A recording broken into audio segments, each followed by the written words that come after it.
Well, good afternoon, good morning, good evening, wherever you happen to be around the world, and welcome to another Agency Success live stream here on hosting.com. My name is Nathan Ingram. I'm the agency trainer here at hosting.com. So glad that you're here with us today because we are talking about an incredibly important subject when it comes to running your business, and that subject is systems. We're going to take the next hour and unpack this topic and cover a lot of detail in regard to creating systems in your business and what value they can bring to what you do. So if you're just joining us in Zoom, I would welcome to our live stream. I would like to call your attention to a couple of resources that we've just dropped in the chat. The first, once again, are today's slides. That's newly posted now in the chat for you. If you want to download this slide deck, you can do so. And at the very end of that long PDF of today's slide deck is a resource we'll be covering a little bit later that can help you plan and create systems for your business. I'm dropping in the chat again now, our list of upcoming live streams for Agency Success. There's a really good one coming up next Tuesday with Daphne from the hosting.com team talking about SEO health checks and how to do an SEO health check for your website or client websites. It's going to be really good. Also coming up on September 16th is the power of recurring revenue. And I'll be talking about how to build recurring revenue in your business and why that is so important. And as always, all of these live streams are recorded and available on our YouTube channel. The link for that is there in the chat for you as well. If we've never met before, my name is Nathan Ingram. I've been working with web clients since way back in 1995, since the very beginnings of the internet. I started building websites back in the day. I'm an agency owner today as well. I'm a micro agency growth coach. I've been doing that for more than 10 years now, and I'm the creator of Monster Contracts. Now, I say all of that to simply say I've got a lot of experience working with clients doing website things, and I've made just about all the mistakes you can make when it comes to building systems or not building systems and feeling the pain of not having consistent, repeatable systems and processes in my business. And as I began to develop those in my own world over the years, I've begun to realize the incredible value, the transformative value that systems can have on anyone's work, life, and business. So let's talk about some common problems that we face. As I mentioned, I've been doing coaching for micro agency owners for more than 10 years now. I've had thousands of conversations, and I'll tell you, there are very few unique problems. And so we had a little discussion in our pre-live stream chat about what are some of the problems you face as you run your business from day to day. And some of the common themes that came up were getting clients to do their part and provide content and make payments. And for ourselves, how do we schedule time and be consistent about what we're doing and how we're working? These are common problems that we all face. So wouldn't it be nice if we had fewer problem clients, or if you didn't have to worry about those content delays?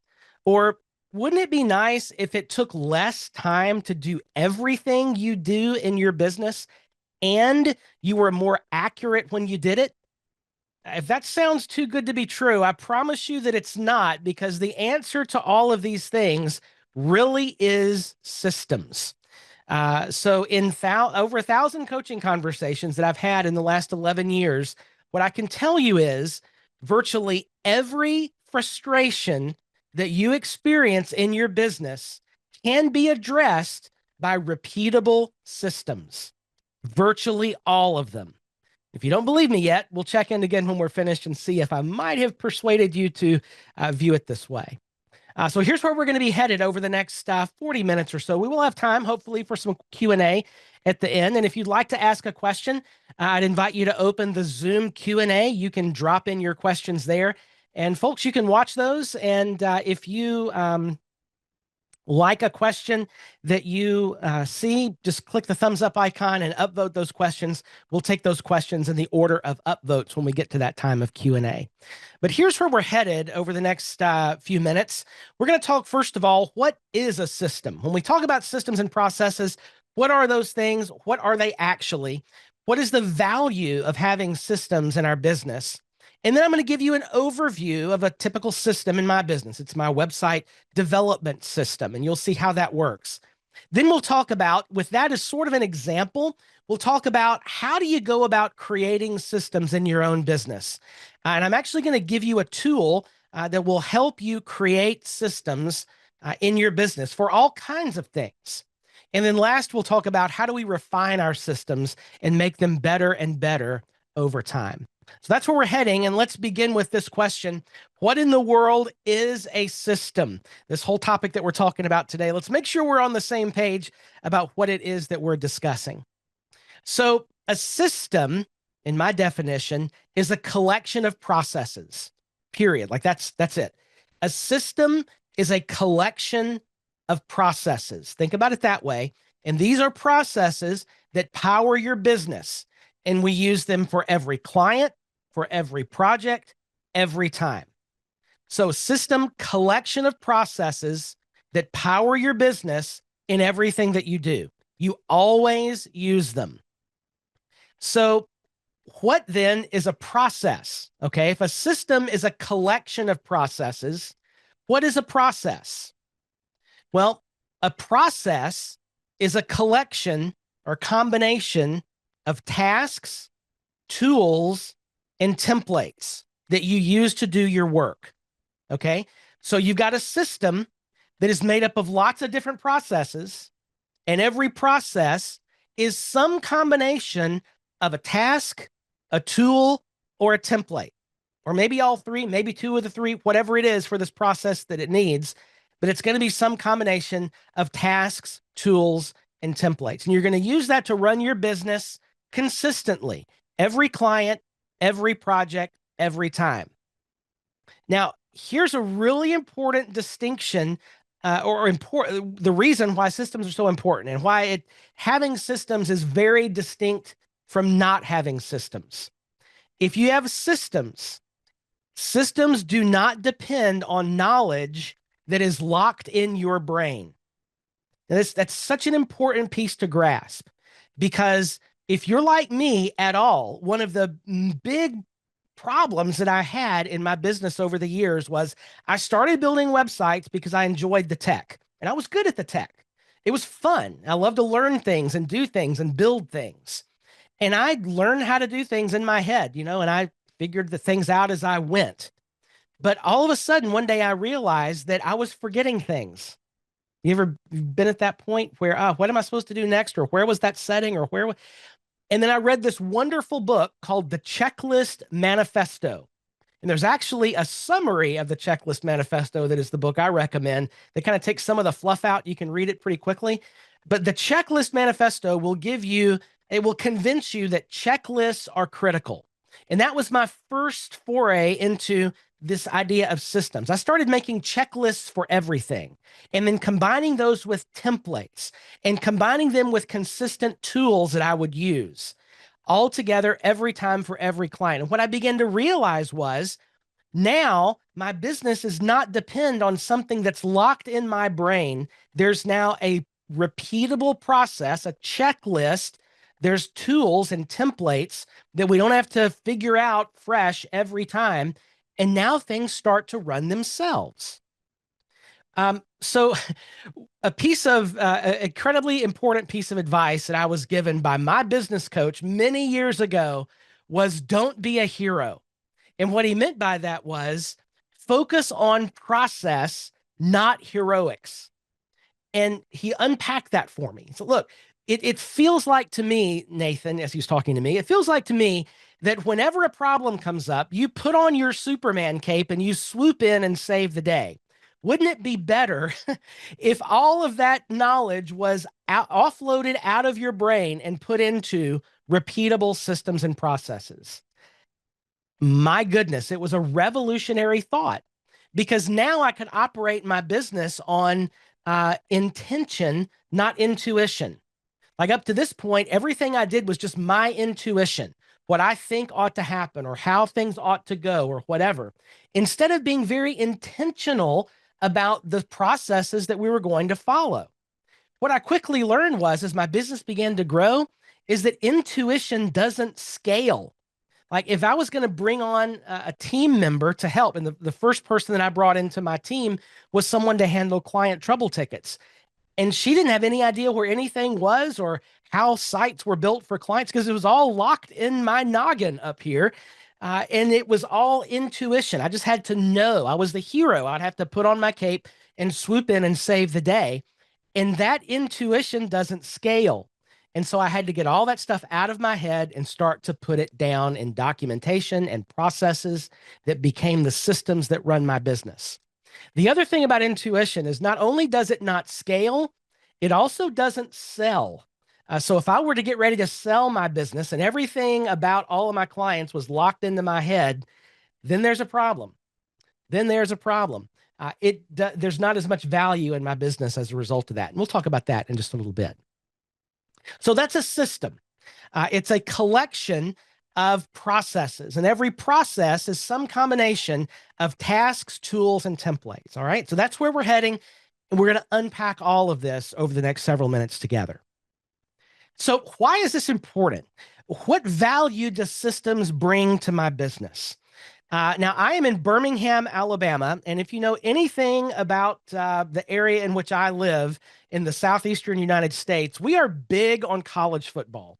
And especially here in the state of Alabama, we had just retired a couple of years ago the person who's probably the greatest college football coach in history, and that man is Nick Saban. And if you're not a sports person, just hang with me. I do have a point here.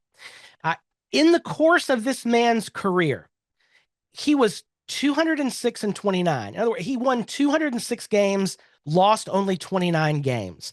Over 17 seasons, he only lost 29 games, and many of those came in his first year. He won 6 national championships in 11 years. That's amazing. He finished in the top 10 of rankings 16 times in 17 seasons, aside from the first year he was the head coach. 12 times he was in the top 5 ranking. Now that's unbelievable. How in the world do you motivate 18 to 22-year-old football players to come in and establish a level of quality in the product that you're creating? How in the world do you do that? And if you've ever heard anything about Nick Saban, he's all about process. And here's one of his salient quotes about process. Process guarantees success. A good process produces good results. Now, you may not care a thing about football, and that doesn't matter, but you should care about process because this quote is just as true about sports and athletics as it is about website development and web agency work. If you have a good process, you will have good results. You just will. Your results, as you put processes into place, the quality of your work is going to go up. And here's the little secret. It's easier to do your work because everything is already planned for you in a great process and it's not locked in your head. Now, whenever I start talking about processes like this to a new coaching client or in a talk like this, there's always some objections. Some of them are voiced and some of them are just maybe thoughts that are battling around in the heads of those who are listening. So I just want to address those straight away. And the first objection that I typically hear when it comes to you really, the encouragement to build systems in your business, I hear this. Well, I do custom work for every client, so I can't create a consistent system. I used to think that too. And that was one of my first pushbacks when years ago, my business coach told me I need to take off the cape and build some systems. Because the reality of this is no matter how custom your work, you can still create repeatable systems. And I can tell you that's true because we to this day still do custom work for every client. And our business is completely based on repeatable systems. Now, another objection that's often in the head, if you're not used to having systems in your business, is my clients won't like being constrained by systems and processes. They won't like it. And that's something that's just in our own head because what I've learned is systems and processes keep those problem clients that we talked about last month, these friendly monsters, they keep those problem clients fenced in. It's all about those good systems and processes that help you identify a problem client because Good clients, if you have a good client that you're working with, they will actually appreciate the fact that you have good systems and processes. It gives them confidence that you really know what you're doing and you're serious about your work. It's the problem clients that push back against your systems and processes that you've learned and put into place that make you more efficient and the work you produce higher quality. Now, a third objection that I often hear is I don't need systems and processes. I'm just trying to do my work. I'm not trying to grow my business and I'm not trying to sell my business. So I really don't want to, I just want to do the work. I don't want to try to build systems and processes. And what I'll tell you about that is it may be true. You're not trying to grow or sell yet, but that day may come. And you might not think about it until it's already here. The day when you want to grow or the day when you want to sell may be coming. And for many of us, if you ever thought about selling your agency, there are two things that give an agency value when it comes time to sell them. And those things are recurring revenue, which we're going to talk about next month, and repeatable systems. Those are the two things that give an agency value. I mean, think about it. If everything about your clients is all in your head and how you build things and do things, if that's all in your head and you walk away, what value is left over for someone to purchase? Versus a business where you've got lots of documentation and lots of systems and checklists and tools and all the things about systems, and it's in place. That business has much more value. And also true in the same regard is that there may be a day when you're not able to work. I had a good friend who last year found herself in a coma for a couple of months. How did her business survive? She had good systems and processes. What happens when the unexpected occurs and you can't work for a week or a month or 6 months? Can somebody just step right into your business and pick things up? Systems and processes will help that become easier than perhaps it could be otherwise. Either way, systems and processes will make you more efficient now. Even if you don't want to sell, even if you don't want to think about not being able to work, systems and processes will make you, even if you're a solopreneur and you're the only person in your business, systems and processes will make you more efficient now. The reality is having systems is the difference between working for yourself and owning a business. It's systems that makes that difference. So what in the world is a system? Let's give an overview of a system. And this is where we're going to pick up a little bit of where we left off last month as we talked about problem clients. So we mapped this out a little bit. I want to go into more detail this time in this system of website development. Now, this is my system that I work with every client, every project, every time. It's always in this order. It's documented in our contract. We talk the client through it at the beginning and we do touch points along the way, but we stick to this process. So let's open up the little valve here and drop our friendly monster back on the process map here and walk through what a typical website process looks like. Now, as I talk about this, hopefully it might confirm some of the things you're already doing in your business. But what I want you to pay attention to also is where are this system, this web development system we're going to talk about, what are the processes? What are the tools? What are the templates? All these things that we've talked about, where do they show up in this process? The tasks, the tools, and the templates. So in this first part of the process, this is what we call the discovery phase. And the client just appears, right? They fill out a discovery form or we get a call or a referral. And we want to know, where do they come from? Because that's going to let us know a lot about this client. And are they serious about what it is that they want to do? Or do they actually have money to spend to, that's going to fit a budget for a project? Do they understand what our starting price is? All these things are pieces of the conversation that come up during that first client scope conversation. In a couple of months, I'll have a live stream that walks through my whole process for this as well. And I'll give you a flow to follow for managing this first discovery conversation. We're trying to figure out, is this somebody that we want to work with? Do they understand what our starting price is to begin to do any kind of work at all?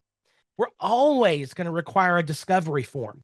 And that's going to ask a bunch of questions about not only the project itself, but just about the business in general. Because if you're like me, a lot of times I'll get into a project, especially in the early days when first began to work with clients.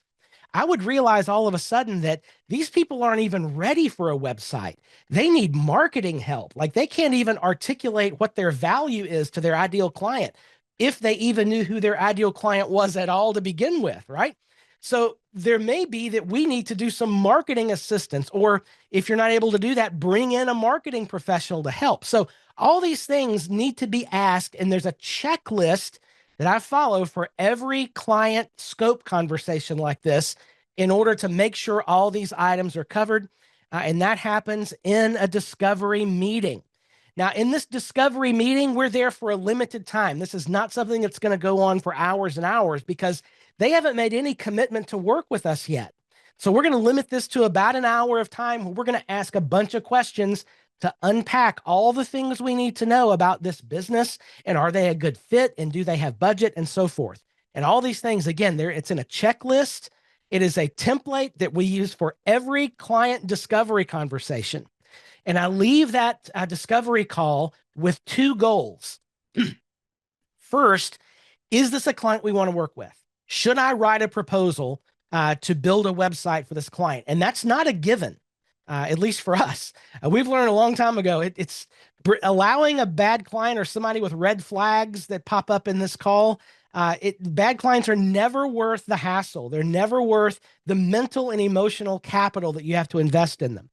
So, should we write a proposal? Is this going to be a good fit? And number two, I'm going to get all the information from this client about this project that I need in order to write the proposal in that conversation. So there's a whole process for this. It's mapped out. There's questions. There's, we have tools that we use like an AI note taker. We have a list of questions. And this is the same for every single one of these conversations in the discovery phase. Now, moving on to the second phase, this is our documents and deposit phase. So the first thing they'll get is the proposal. Now, the proposal that we use, it's very, very simple. I don't believe personally in elaborate marketing proposals. Documents don't sell, I sell. It's my job as a person. So the proposal document is very simple. It's a scope of work and a price. There's a scope of work of what we're going to do. There's a price to build that and a price to manage the website once it's launched. And it also includes payment terms and the payment method. Very simple document.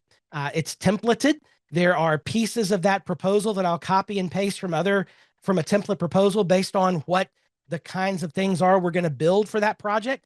And it generally goes pretty quickly, especially with AI tools that I've refined to really write the proposal to about 90% completion just from the discovery conversation. We're also going to have them sign the contract and master services agreement, where they're going to agree to our processes. They're going to agree to the specifics of the thing we're building and the specifics of what a management relationship looks like after the site goes live.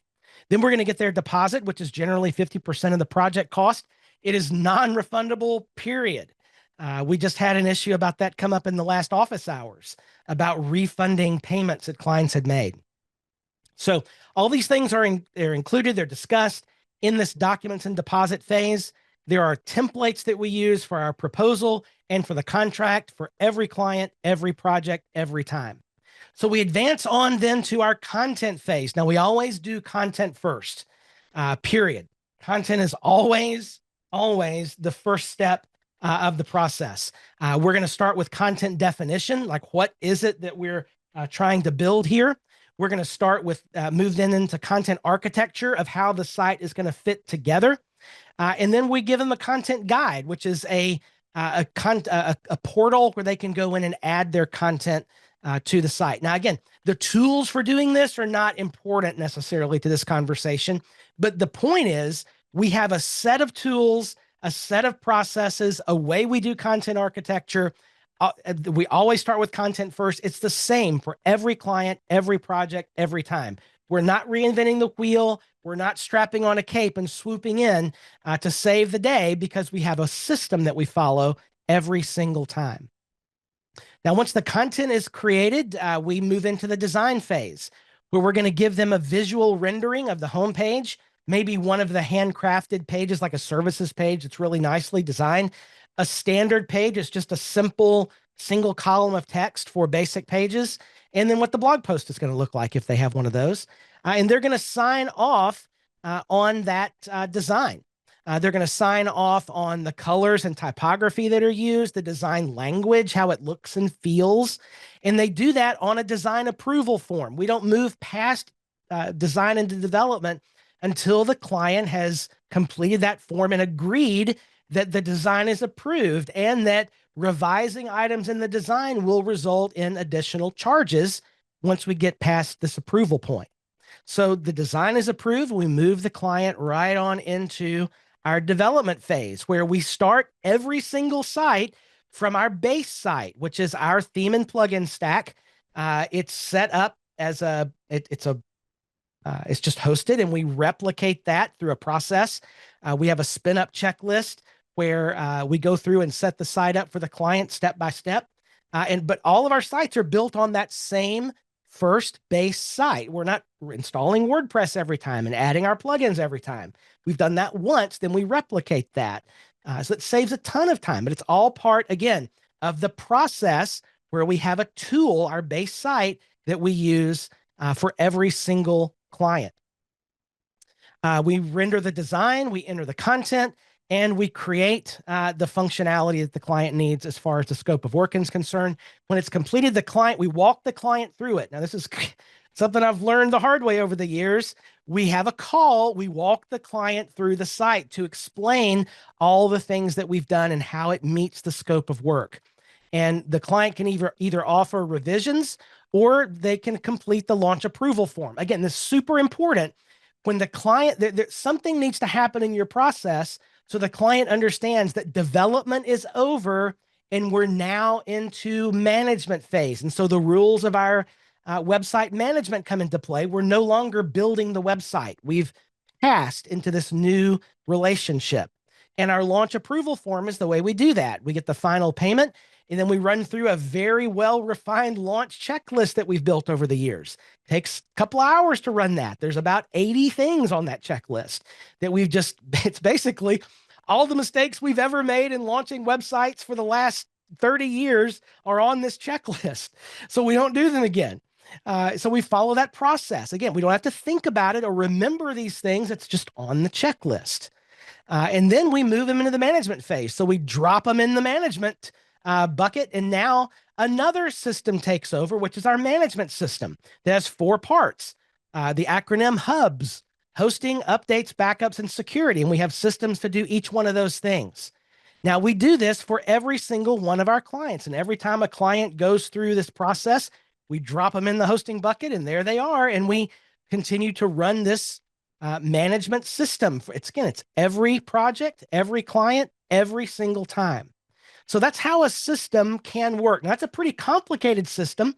Some of your systems may be just as simple as a productivity system where you're blocking out a certain time of the day and you know how that's going to work and what you're going to do in that time. But it's repeatable. You're doing it every day. It's part of your work. You don't have to think about it. It just happens. Does that make sense, everybody? I'm seeing a lot of great questions in the chat. Let me invite you to drop those in the Zoom Q&A so we can get to those at the end in a good list. I'm afraid they're going to get lost in the process there. Now, remember, your business is a family of systems. So we just unpacked one system, the website development system. But your business is a whole family of systems. So you've got your website development system, a website management system. If you do SEO, there's an SEO system, and however many other systems you have. Your business is a family of systems. Every system is a collection of processes, of tasks, tools, and templates, but it all works like this. Does that make sense? So when we start thinking about what we do in this way, you probably already have a lot of systems. They might just not be documented. And so that's where we're going to start. We need to start documenting our systems and creating them. So how do you do this? How do you go from zero systems or zero defined systems, or maybe just a few systems, into a business family, a family of business systems? And it's not as hard as you might think. It really honestly just starts with a couple of lists. The first list is a list of all the systems that you need. Just make a list. And you might have them, you might not. And it's okay if you don't. You got to start somewhere. Just be honest with yourself. What are the systems that I need in my business? And then if I break that down a little bit, what are the processes that are involved in each of these systems? Like I just broke down the website development system with the little friendly monster walking through the trail, right? And it's broken down into steps, and there's processes involved in each one. And so I'm just going to make a list of all those things.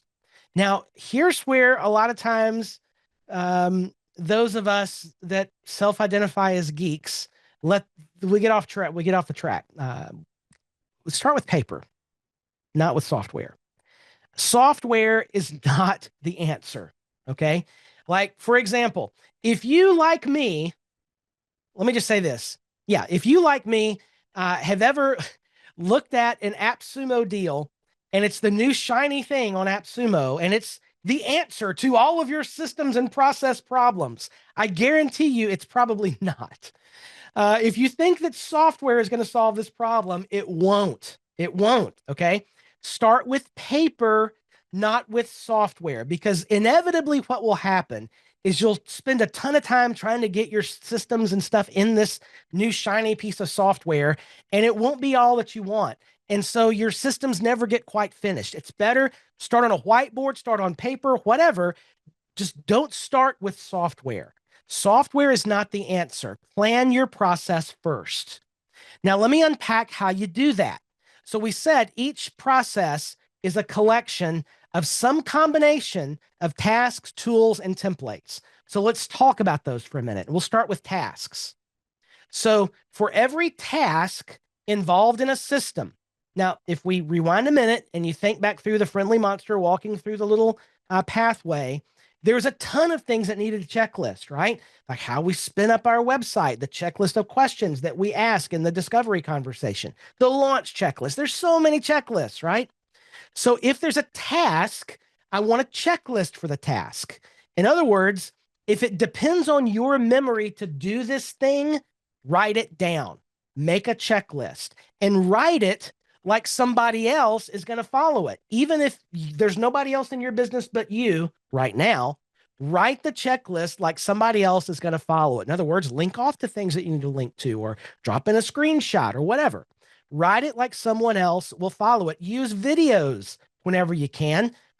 There's tons of tools like Loom and other things. If you have Vimeo already, they got Vimeo little video grabber tool. I forget what it's called, but there's all kinds of tools for recording quick little videos. And wouldn't it be nice if every time you had to go in and make a settings change, you didn't have to remember where it was buried in the whole tree of settings? You could just watch your own quick 10-second video to remind you of what to do. That's the idea here. Process, not heroics. Get that stuff out of your head and into a list. You will be better for it, even if you're flying solo in your business. Because if you are able to stop having to remember all the things and just follow a process, that lightens the cognitive load in your brain. And people who are much smarter than me with lots of letters after their last name have done all this research to talk about the incredible benefits of lowering your cognitive load of things you're supposed to have to remember. And that frees your mind to actually do the work. Yeah. So those are the tasks, right? Get that stuff out of my head and into a list. Now let's talk about templates. So anything that repeats in your business, if you're going to do it again, make a template for it. And the goal here is to never start from scratch on something again. If you've done it once, write it down, save it. Even if it's not perfect, that's okay. Just write it down so you have somewhere to start the next time. And great examples of this are if you've got going to have a phone call with a client, and maybe you're talking to a client and you come up with this brilliant way to say something, write it down, capture that so that you have it there in a little script to follow next time, or with an email or a recurring email that you send to clients like, hey, it's time to approve your design. Like that should be a template that goes out to the client that you're not having to rewrite every single time. Or maybe these templates are guides for clients. Like we have a technical guide that's lots of links. Like if your domain is with a certain registrar, we've got a screenshotted thing showing you how to add us to delegate access, things like that. Instead of having to figure that out every single time, you've got a process that you follow. There's a template that you can send. So you never start from scratch again. So if you are used to doing things one-off every time, strapping on the cape, making sure everything happens, start doing this in view of, I'm going to repeat this next time. I'm going to use this again next time. And so I'm going to write it well and save it in a place where I can find it. Now, this can be incredibly overwhelming when you look at all the systems in your business and all the templates you'll have to create. And don't let it be overwhelming. It doesn't have to be. You don't have to have 100% systems all at the beginning. You never will. But my advice is just don't try to do everything at once. The next time you do a thing, save the thing, right? And then gradually over time, if you took a year and invested in this time next year, how many templates would you have ready to use again? It's incredible, right? You just start where you are, and the next time you do it, save it, and then it's there for you, right? So beginning to build templates, it's an ongoing task that seems to never end, and that's okay, but it's going to be better tomorrow than it was today and better next month than it was last month. It gets better over time. Now, the last thing I'll talk about is tools. So we want standard tools for every process. I mentioned, for example, our starter site. It's a theme and plugin stack that we use for every single client project. It's already set up. The plugins are licensed. Like it's just you replicate it and you're ready to go. It saves so much time. But for whatever you're using, just standardize your stack. Pick a tool set and stick with it. And then optimize that tool set for your workflow. And here again, I'm talking to myself here too, but we have to resist the temptation of the new and shiny. There's always a new tool. There's always a new app. AppSumo is always out there. A new plugin is always going to be released. Your theme, your page builder, all these things, right? Resist the temptation of the new and shiny, because and this is hard. It's especially hard for those of us who came into web development as technicians because we love the tech, right? But you have a business, and we don't change major tools in our business like your page builder, your theme, your whatever, these major big rocks in our business. We don't change those unless there is a solid business reason to do it, meaning there might actually be a better page builder out there. And it might make technical sense to use it, but not business sense. And that's what's most important, right? So we're going to standardize our processes, standardize our tools, resist the temptation for the new shiny thing, and get as much consistency as we can across the board. I want consistent apps that I'm using for receiving payments, for doing client trouble tickets, for signing documents. Integrate as much of that as you can, but stick with a consistent tool set, because at the end of the day, consistency is better than being on the cutting edge if you want to build a reliable, growing business. All right, now I'm going to give you a helpful tool for creating your systems. I'm going to drop the link in real quick in the chat. So the link for today's slides is there in the chat. Once again, it's a Google Drive link. And the very last page of that PDF, all the slides, and the very last thing is this printable document, which is called the process generator. Now, there's nothing magic about this. It's just a bunch of boxes on a page, okay? It's a brainstorming canvas. So it just gives you a place to write down and start jotting down and thinking through what are as I'm starting to create processes in my business. So what's the name of the process? What does the client have to do? Maybe a bunch of things, maybe nothing. What are the things that I have to do? Maybe a bunch of things, maybe nothing. What are the tasks that are involved? The templates that I need to create, the tools that I need to use, or or find. And this is important. This process concludes when what happens? The design process concludes when the client fills out the design approval form, for example. Then the bottom of it, I'm going to jot down a sequence. I've given you 15 boxes here. You can keep going. You see how it works, though. It's just, what am I doing, or what needs to happen? Who is going to do it? What is the thing, any description about this, and what resources are needed? So again, nothing magic at all about this, just a bunch of boxes on a page. But the purpose is to help me think through, how do I create this process in my business to be part of this system in the family of systems in my business. All right. So that is there at the end of the slide deck. Now let's wrap up our talk today with refining our systems. And let me just tell you, your system will never be perfect. And so if you have the perfectionism bug, like I do, this is a hard pill to swallow, because I will oftentimes delay launch. Let me say this, naturally, I will delay doing something until I know it can be perfect. And that's something I've had to grow around, because that hinders me in my ability to run my business. So just start. Done is better than perfect. Done is better than perfect. Your system will never be perfect. And the warning here is, those of us that identify as geeks will get frustrated with this, but anything worth doing is worth doing badly at first. That means I'm going to get it out there, get it written, and know that, okay, this is about 60% right. This process is 60% right. But guess what? The next time I run that process, I'm going to take 5 extra minutes on the other end of that and improve it a little bit. I'm going to add some screenshots. I'm going to add a recorded video that I didn't do at the beginning, but I want it there. It's okay. I got 60% and it's done. It's out there. The next time I do it, I'm going to refine it as I run it. I'm going to add steps. I'm going to rearrange steps. I'm going to add screenshots and videos, that sort of thing. So a great way to do this is to run a system check whenever you finish a project. So as you launch a client website, for example, and you look back at it, what went well? What went wrong? What do we need to tweak, right? And this is something that can be done internally, especially if you have a team. You can talk through, did everything go right? Was there friction that we experienced, or that the client experienced, that maybe we can smooth out by refining the process a little bit? And sometimes we call that our postmortem, right? After a project is launched, we'll have an internal postmortem to talk about anything that we might need to improve.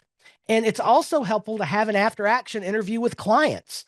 So a lot of times we'll do that during a training call, for example, when the client is super excited about their new website and they're getting to use it and that sort of thing. And hey, was there anything about this process that was confusing to you or that you found difficult? And just get that feedback from them. Now, don't change everything if you encounter a problem, either internally or something the client points out. You have to ask yourself, is this an exception?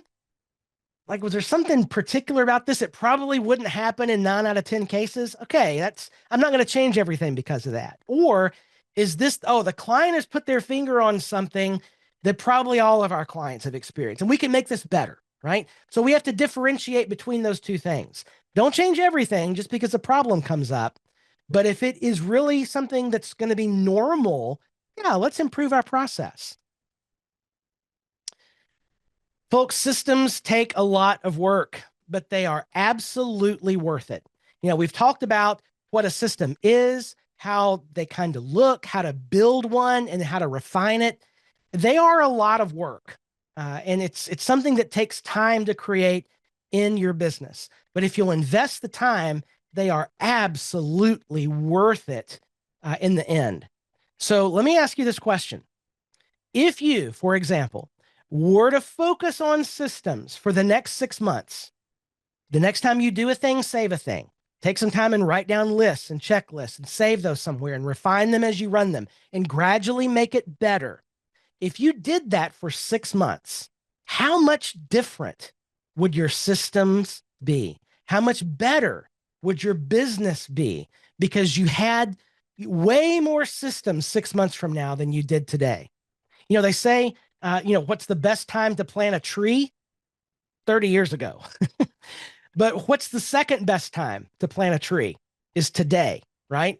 Start today and start investing some time, and gradually, slowly over time, you'll build these systems together. And all of a sudden you'll look at your business and you'll say, wow, this is very different than it used to be. I have systems and processes and tasks and tools and templates for all kinds of things that I didn't have before. I may not be at 100% yet, but I'm in the 70s now, right? And I was at 0, and it gets better and better over time. It's worth it because behind successful businesses are consistent systems, and you absolutely can make them too, because systems equal success. All right. Hope this has been helpful to you. I'm going to drop in once again the slide deck in the chat. If you want to download these slides, they are there for you. Also, the last page of that deck, as I mentioned, is the process generator that will let you brainstorm processes. All right, now I've got a bunch of questions that are stacked up in the chat. And so let me invite you to take a quick look at those. And if you have the question, if you like that question, there's a thumbs up icon. Just click on that thumbs up icon, and we'll take the questions in the order of votes they have received. Do we have upvoting turned on? Are you folks able to see that? I believe we can. Yeah. All right. So first question is from Ben. Instead of clicking around to start work, did you have to retrain the way you work to follow processes for each system? Absolutely, yes. Because by default, I just want to do everything by the seat of my pants, meaning I would just want to kind of do things as I feel like doing them. And that works for a little while until you realize how much more efficient you can be by actually creating and following systems. So it absolutely took time for me not only to build the systems, but before I even got to that point, it was, I mentioned this conversation I had with my business coach years ago. It took me a few months to be convinced that I actually needed to do this. I was not convinced. I was pushing back. And thankfully, my business coach is gracious and slow moving enough to gradually over time wear me down. And what did it was he said, all right, well, just the next time you launch a website, write down the process of doing that. And I began to realize that, wow, if I write this down, if I move step number 11 up to step 3, this is going to be more efficient. And gradually over time, it got better and better and better and took me less and less time, and I wouldn't forget things. Yeah, I had to retrain the way that I thought about processes as a whole, and I had to be won over to it. Yeah. So does that answer your question, Ben? This does not come naturally for me. It was hard earned by lots of work. All right, next question from Kim. How would you define a workflow in your models, a checklist? Yeah, so Kim, it depends on, or I guess it's Oser. I'm sorry, Oser. It depends on what you mean by workflow, but it sounds like what you're talking about is a process of things that need to happen in a certain order. And that could be, again, task, tools, or templates. It probably is a checklist of things that need to happen and what needs to happen in a certain order. So yeah, that would probably be a checklist, but these are just terms that I've put on there. I think you see what each of them does. And so if you want to call it workflow in your world, that's perfectly fine. Just whatever works for you. So Oser, does that help? Does it answer your question? Questions, note from Dave. Dave says, I'm taking notes like crazy. Will we get this presentation? Absolutely. Let me drop in the link bundle in the chat. What is in the chat now are all the upcoming live streams for Agency Success. And if you look, the second one from the bottom, we have a YouTube channel and the link is there. And so these videos will land in our YouTube channel a day or two from now. So this whole replay will be out there and you can go back and rewatch at your leisure. I'm glad it was helpful. Shanta, question for templates. What are your thoughts about looking at templates, say in the software you have, to gain insight on what you may have missed or improving your own processes? Yeah, I think it's great. I mean, to think that I already know everything in my own head is unwise. So Googling, asking AI to help you create a process, one of the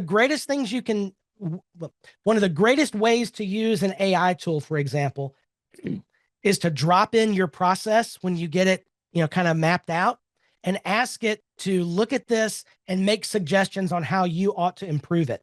And same principle of looking at existing processes from other people. Absolutely. Oh, AI is wonderful at helping you unpack processes. Just here's the thing. It's kind of like wearing somebody else's shoes. You got to make sure that whatever AI generates is actually, that it actually fits you and how you work. But you can make it your own. Gary.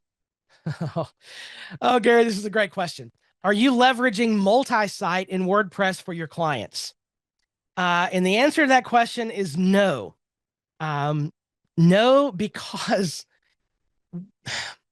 WordPress multi-site it creates more problems than it's worth in a management scenario. And also, I mean, this is my little funny way of saying it, but what I tell people is if you really want to hate WordPress, use multi-site. So no, I don't do multi-site. I'm sure there are use cases where it could be helpful, but for the general agency working with individual clients, probably multi-site is going to be way more trouble than it's worth, and limit what you can do as well. Question from Dave. Again, if you have a question to ask, we've got several more minutes here, and there's just 2 questions left. So drop those in the Zoom Q&A, and I'm happy to get to them. Dave's question. I have lots of checklists and how-to Word documents. I struggle with organizing them. Yeah, so I can find them again. Any suggestions? It's a great question. So you could do that a whole bunch of different ways, and it really just depends on what's going to work best for you. Like the simplest way that I would think to do it, if you've already got a bunch of Word documents, is first of all, you've got how-tos and probably checklists and that sort of thing, right? Or a, written process of how to do X for a website or for a client. So you need, first of all, to zoom out and get a big picture of what are the systems in my business, and just create a folder structure. If you have actual physical documents, or it could be, a Notion page tree if you're in Notion. It just depends on the tool you're using, really. But start at the big level of the systems in your business, the processes in the systems. And, if there's a sequence, then use, number 1 process is this one, and put them under that. Just start breaking it down into a tree. And that way, when you're at that point of a project, you can refer out to your folder structure or your Notion or whatever, and pull the item that you're looking for. Yeah. So does that help, Dave? I would start at the big level and then work your way down rather than starting with all the details. Great question. Gary, which AI note taker do you use? Okay, great question. There are many of them that are very good right now. As much as I have slandered AppSumo in this hour, I will say that I've gotten lots of great deals on AppSumo, and my note taker is one of those. It's called Meet Geek, and it works well. There are plenty of others that work equally as well. Again, this is the kind of thing. Find one and just stick with it unless there's a business reason not to use it. Yeah. The killer feature of any AI note taker for me is the ability to download an accurate transcript, because what I can do with that is take that transcript and drop it in an AI tool and then ask questions about the transcript, or, from this transcript, and based on this proposal template I'm giving you, write my proposal. It's pretty amazing how that works. Yeah, and like Melanie is mentioning, the tool, whatever the transcript is, and most really good AI note takers do this already.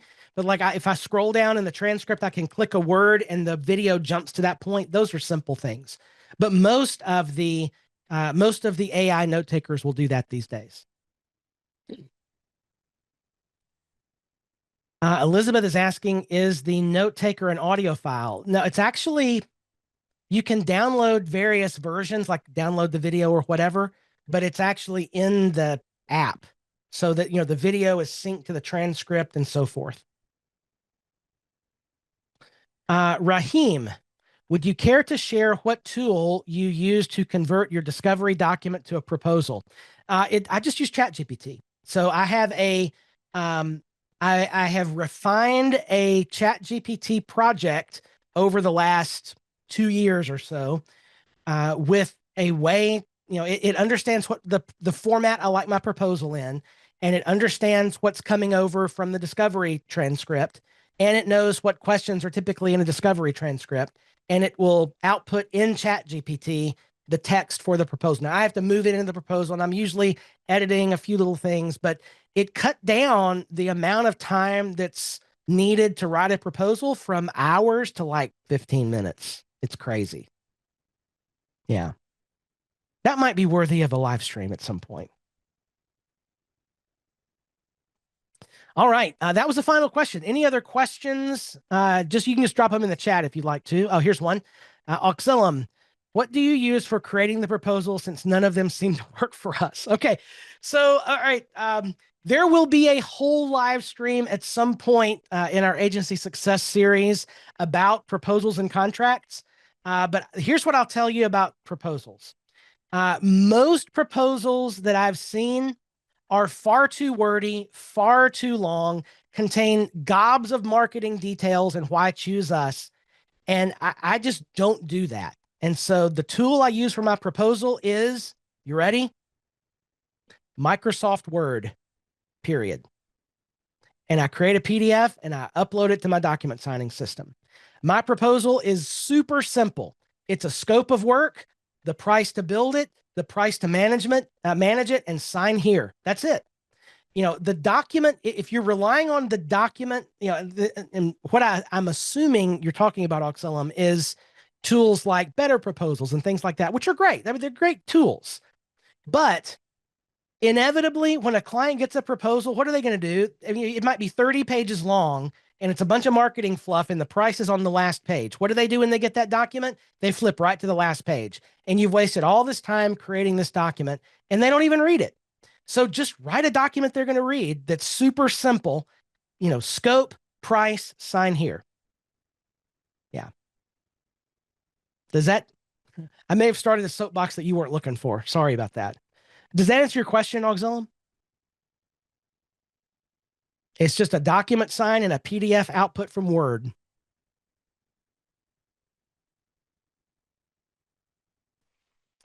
All right, we are at the top of the hour now. Any final questions before we wrap up?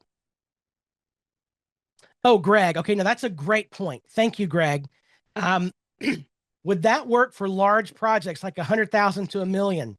Probably not. Okay, so if you're having to do an RFP and there's a big process and whatever, then you probably want a real fancy marketing-driven proposal. I have a system. This will be shocking, I know. A system for creating and presenting proposals.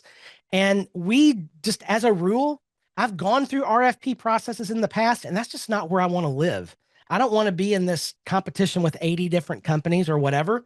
My best and highest paying clients I've always gotten without any competition at all because they've been referrals.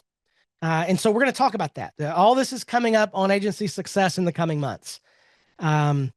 So yeah, it would definitely not work for huge projects because it would work if you're not in an RFP process, but in numbers that large, you're probably in RFP. And by the way, if that's a term that's not familiar with the culture you're in, it's a request for a proposal where a company or organization puts out a series of criteria for their project and you create a special document that answers those questions. I've just found that it's not worth the time or the hassle. Isn't that funny, Greg? So Greg's saying most of your large projects actually referrals as well. Yeah. Yeah. Same. Tressa's question, the slides are available and you download it. Awesome.